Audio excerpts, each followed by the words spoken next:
But for many years now, you and your wife Robin have been heading up a ministry called Street Life Ministries in New York. Tell me a little about what you guys do and why you do it. Yeah. Well, that's a big question. I yeah. realize. I was a drug addict and alcoholic, very violent, and dope dealer for years. But before that, growing up, I was physically, sexually, verbally abused a lot as a young kid. So I kind of grew up with this real, almost dual personality thing where I was a real nice kid, fun kid, enjoyable kid people loved, but underneath filled with anger and rage, and had a struggle trying to learn things in school, struggled reading, struggled keeping my thoughts and my emotions in check. I found my outlets through music and through sports, but it was really pretty messy in a lot of ways. And so I always felt for other people who had issues as well. And so I was always drawn to those that nobody else wanted, nobody else loved, nobody else cared for, or they were, like the super heavy girl in school in 6th grade. It was like 3 times everybody else's size, and she loved me.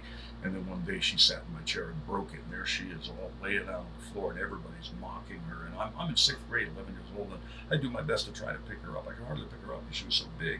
And everybody mocked me, but it's like, I don't care. This girl's hurting. So there was always that compassion, mercy thing, because I was the one who was abused. I was the one who was messed up. Right.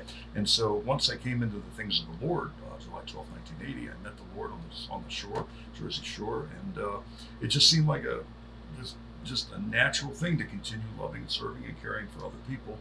And we joined Youth with a Mission and got some basic training, and then went back in 1989 into New York.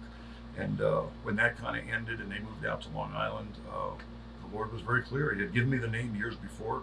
We'd actually called it the Street Life Production Company, where I had some speakers and amplifiers, and I did concerts for people. I did weddings as a DJ for people. I did indoor events, outdoor events, evangelistic events, and so I called it Street Life Productions. But all along, I just knew that the Lord wanted something to be more than that. And so when YWAM ended for us in the end of 96 going into 97, the Lord was clear that we were to start Street Life Ministries. And when we were talking and sharing, I really didn't want to do it because I didn't want to start my own ministry. I had no interest and no desire.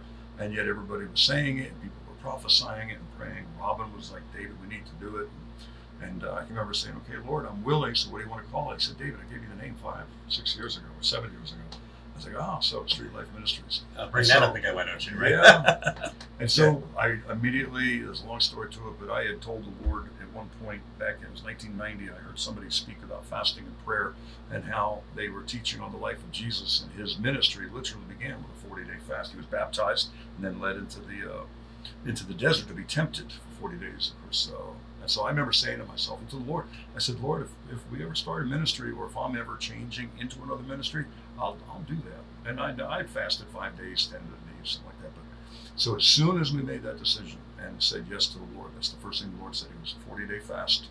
And then he said, I want you to cook every meal for your family as well. Now, that was really bizarre, because I thought, this is going to be hard enough, and it's going to be hard on them now.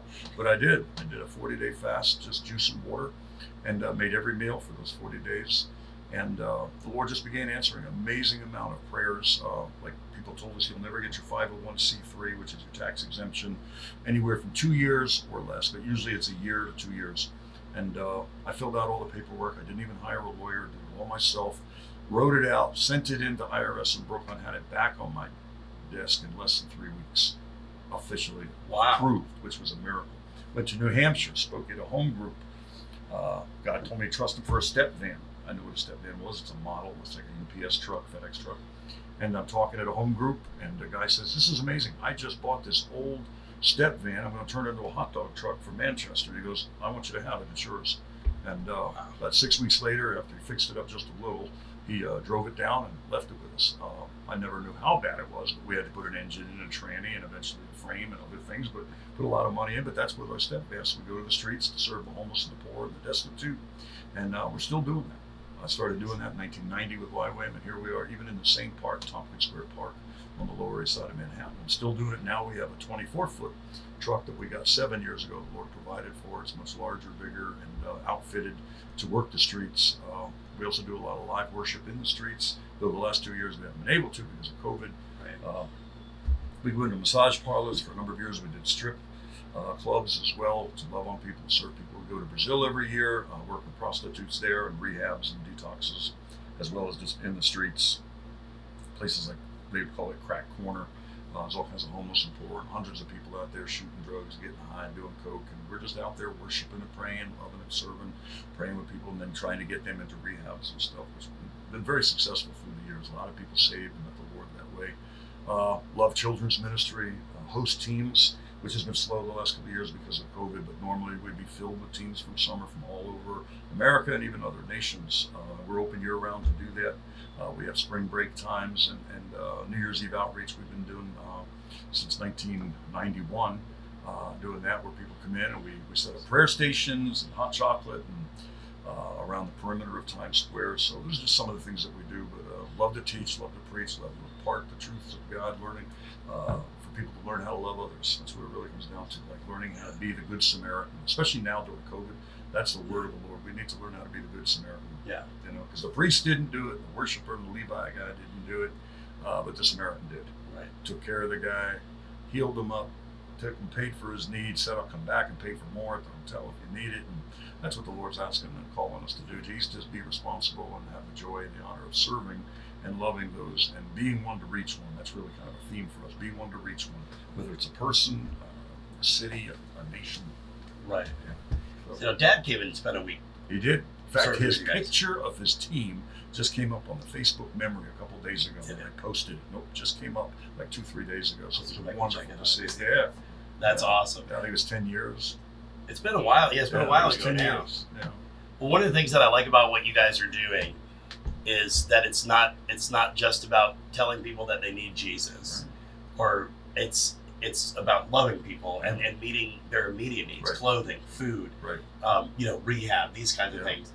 And I think that's exactly how Jesus ministered too. Right. He imparted the truth of the kingdom to them, but he also Fed the 5,000. fed them. Fed the He met their 4,000. needs. He healed. He That's you know, right. he ministered Clothed to their the man, physical put him in his right mind, put some clothes on his back. Yeah, very practical. It's Yeah. what we call the two-fisted gospel. The gospel, you know, is in signs, wonders, and preaching of the kingdom, but also very practical of the feeding, clothing, caring, you know, giving out hygiene kits, getting them connected to whatever their heartfelt need is. So it's not just, hey, bless you, go in peace, nice meeting you. Yeah, that's one of the hardest things for me. And sometimes it does happen. I don't want it to, but that's why I always try to keep a little something on me, whether it's a tuna fish kit or some cheese and crackers or something that you can give to somebody. So you're not just saying, oh man, I feel really bad for you. I hope you're going to be okay. right, You know, which is a nice sentiment, but it Yeah. doesn't it's help not anybody. practically to help. And sometimes you're left with that, but I'll always do what I can. I rarely give money on because most times, like I met a guy the other day, we were in Williamsburg, and he was asking everybody. He started at 45 cents, then he went to a quarter. And I know he's just trying so he can go in and get a quart of beer. And I won't do that. You know, Yeah. I'll buy you a Mountain Dew before I'll do that. Yeah. Even though it's almost as bad as a beer. But anyhow, it's It's like good for the innards. Yeah, right. But I just won't do that because I know if it's for cigarettes or drugs or whatever, I just won't do that. I'd rather buy you lunch or do something else. And so I didn't. And, Yeah. But it's stuff like that I don't like to have to do. I want to help everybody that I can. It doesn't matter whether you're poor, homeless, or destitute. It's needed for the wealthy and the rich as well. People Sure. need to know Jesus. They've got to know Jesus. It's just harder with those, like the Lord said. It's really harder for those who are wealthy because they don't see the need and they have everything that they know that they can get met, except they can't get it inside. They can't get what Right. money can't buy you love. So many Right. rich word. All of it's a positioning of the heart, like I think Yeah. a perspective of Yeah. the heart, right? Pride shows itself in a lot of ways, and that's one of the ways. I have need of nothing. That's what the man said when Jesus gave the story of built all the bigger barns because he's about to get more prosperous. He says, you have no idea. It took his life that night. So what's it to gain the whole world, lose his soul? Yeah, that's good. That's good. I love the whole ministering practically, and I think it's easy in our culture, and our like in the American church culture too, is to go to church and I'm guilty of this too, like being out in public and be like, oh my God, look at that guy or look at that girl, you know, and then having a moment where you're like, well, wait a minute, maybe they smell funny or maybe they're having a problem, but the same grace that God shows to me, He shows to them, and Looking to him. the love. He doesn't love me more because I have my act together or whatever, right? So, but I love the whole meeting people's practical needs. That's such a neat thing. When Thomas and I, when he was going for his counseling appointments, they would have snacks, and there was always a girl that would stand at the intersection there right outside the facility. So he would take right or wrong, he would take more than he was supposed to and put it in his pocket, and he'd be like, "Stop that!" And he'd get out and he'd hand that, and I, because I was always like, you don't give people money because you never know what they're going to do with that, and at the end of the day, I think it's wisdom, right? Like what you said you were doing, but even if you did give somebody $1, whatever they do with it, that's their responsibility. If you're obedient to do something you feel the Lord is laying on your heart, that's you've done your thing, you know. But that's fantastic. That's fantastic. I'm going to put Dave's SLM or Street Life Ministries website in the description below. Actually, I'll pin it in the comments so it's easy to find.